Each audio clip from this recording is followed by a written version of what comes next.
حضرت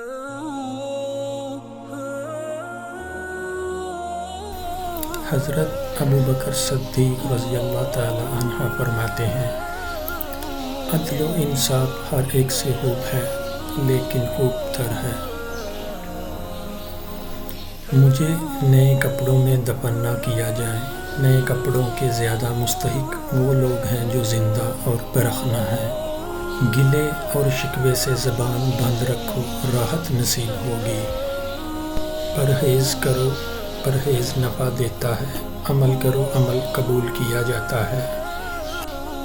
اس دن پر آنسو بہا جو تیری عمر سے کم ہو گیا اور اس میں نیکی نہ تھی۔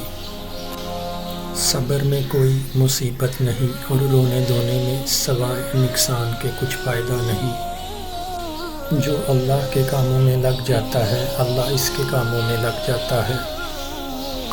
جس پر نصیحت اثر نہ کرے وہ جانے کہ میرا دل ایمان سے خالی ہے۔ نماز کو سجدہ سہو پورا کرتا ہے، روزے کو صدقہ فطر پورا کرتا ہے، حج کو فدیہ اور ایمان کو جہاد پورا کرتا ہے۔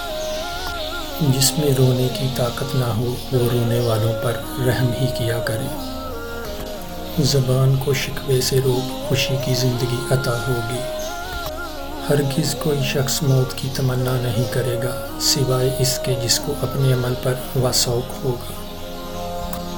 ہر چیز کے ثواب کا ایک اندازہ ہے، سوائے ثواب صبر کے وہ بے اندازہ ہے۔ تو دنیا میں رہنے کے سامانوں میں لگا ہے اور دنیا تجھے اپنے سے نکالنے میں سرگرم ہے۔ جس کا سرمایہ یہ دنیا ہے، اس کے دین کا نقصان زبانیں بیان کرنے سے عاجز ہیں۔ عورتوں کو سونے کی سرخی اور زعفران کی زردی نے ہلاک کر رکھا ہے۔ جو شخص ابتدائے اسلام میں مر گیا وہ بہت خوش نصیب تھا۔ کاش میں کسی مومن کے سینے کا ایک بال ہی ہوتا۔